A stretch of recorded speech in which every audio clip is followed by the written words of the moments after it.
बच्चों आज देखिए योगात्मक प्रतिलोम। ठीक है, योगात्मक प्रतिलोम।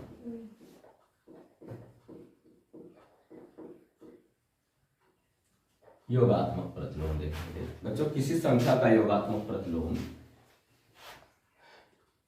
उसका जो भी संख्या दिया होता है उसको हमें किसी तरह से शून्य करना होता है। जैसे मान लीजिए पहली संख्या है 8 का योगात्मक प्रतिलोम, 8 का योगात्मक प्रतिलोम।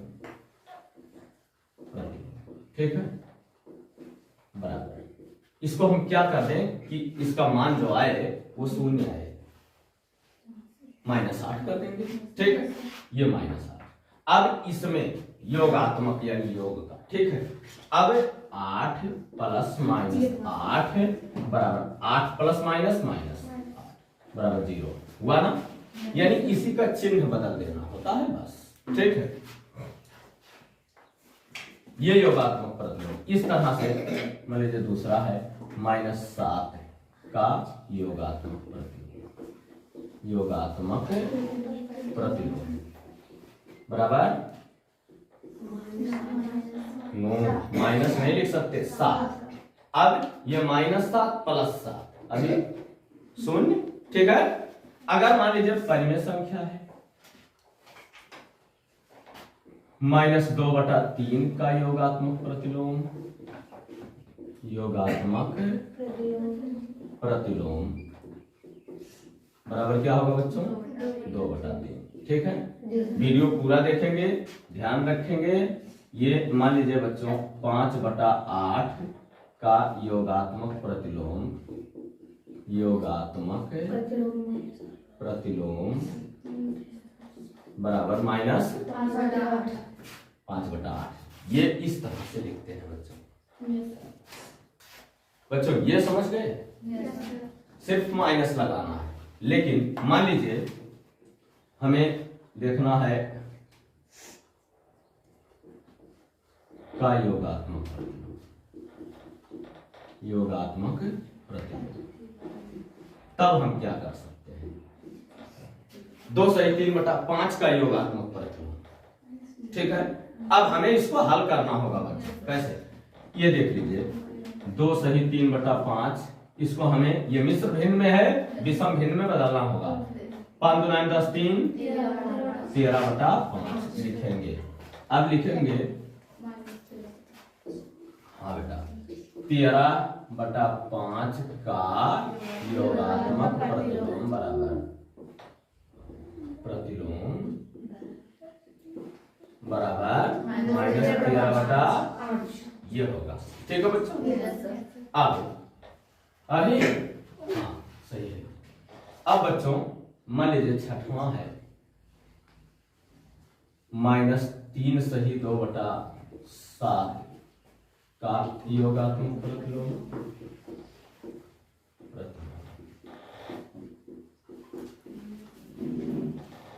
अब इसका हमें ज्ञात करना। 7 × 21 = 23 लिख लें यहाँ। 3 सही 2/7 बराबर 7 × 21 = 23 -23/7। अब लिखेंगे -23/7 का योगात्मक प्रतिलोम बराबर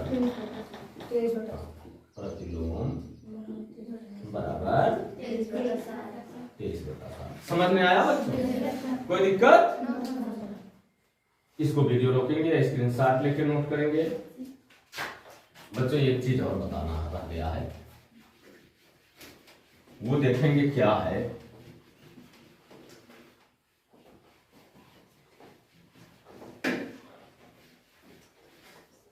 आप लोग सुनते होंगे योग का संवर्ग नियम, योग का क्रम विनिमय नियम, योग का साहचर्य नियम। ठीक है, गुणा जब होगा बच्चों तो उसमें एक नियम और बढ़ जाता है। ठीक है, लेकिन गुणा है नहीं, इसमें 3। ठीक है, 3 बढ़ता है। देखते हैं क्या है, वही 3 है होता है। पहला, योग का संवर्ग नियम। ठीक है बच्चों,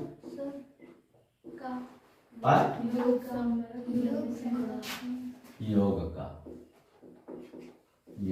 का संवरक नियम। ठीक है बच्चों,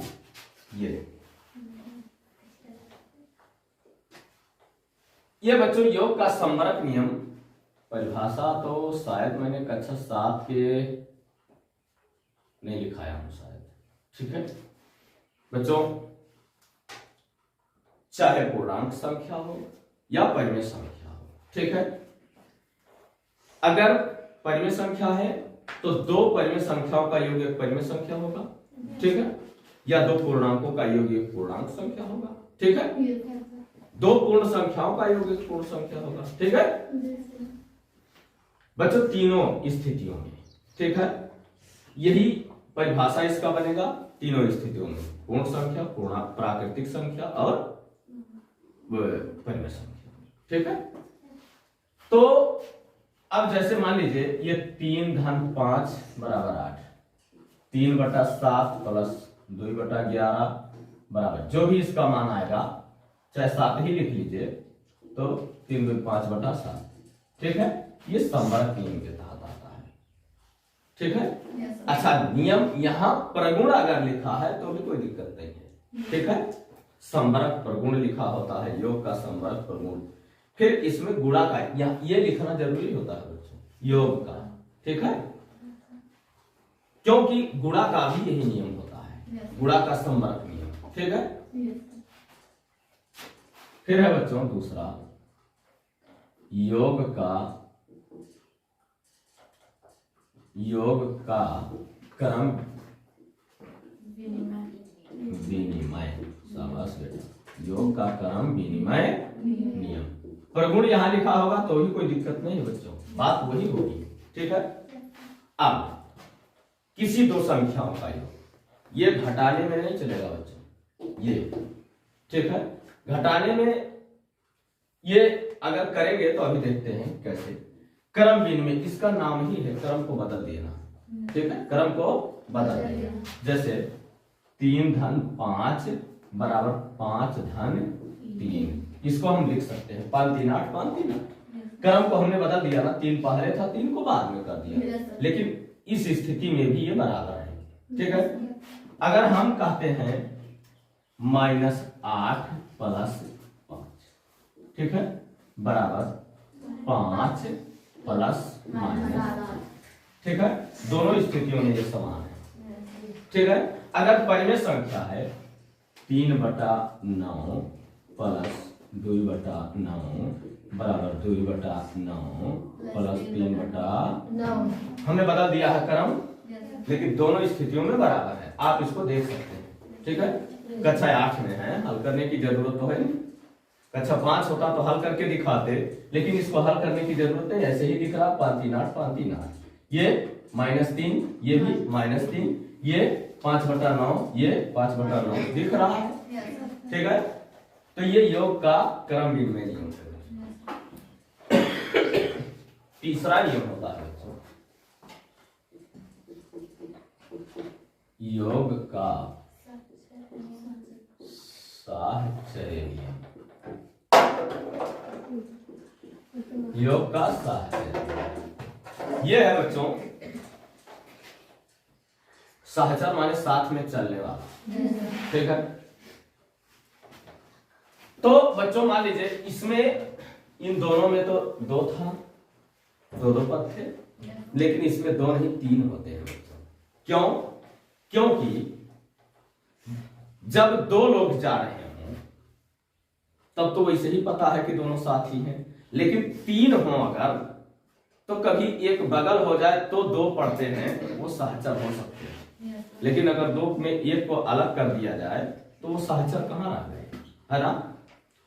तो इस तरह से बच्चों मान लीजिए 3 धन 4 धन 5, हम किसी 2 को सहचर कर लेते हैं, ठीक है, बराबर इस तरफ 3 धन 4, आपकी बार इसको सहचर कर लेते हैं, ये अंतर कोई है।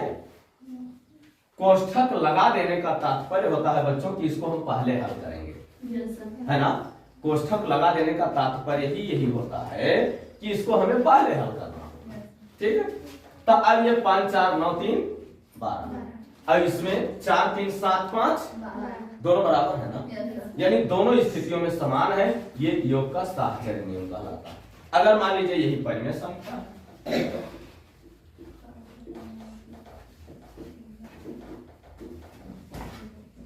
चलिए इस दोनों को कर लेते हैं। नहीं ठीक, यहाँ कहेंगे आप सर जो वैसे ही पहले किए थे, ये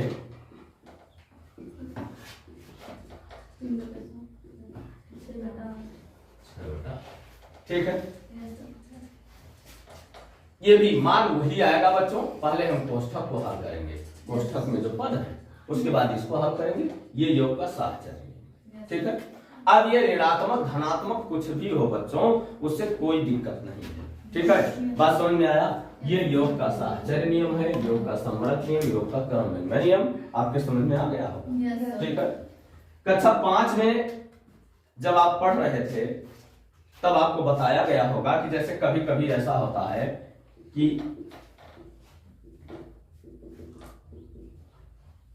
ऐसा कर दिया जाता है, ये ऐसा, इसके बाद किया जाता है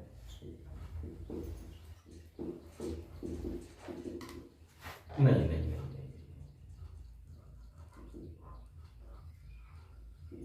तो कहा जाता है कि रिक्त स्थान की पूर्ति कीजिए, रिक्त स्थानों की।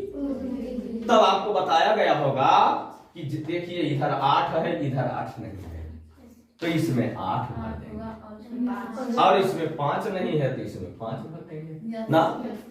यही योग का साहचर्य नियम कहलाता था, ठीक है। हो सकता है आपको बताया गया या नहीं बताया गया, वो अलग की चीज है, लेकिन आज जान लीजिए, ठीक है।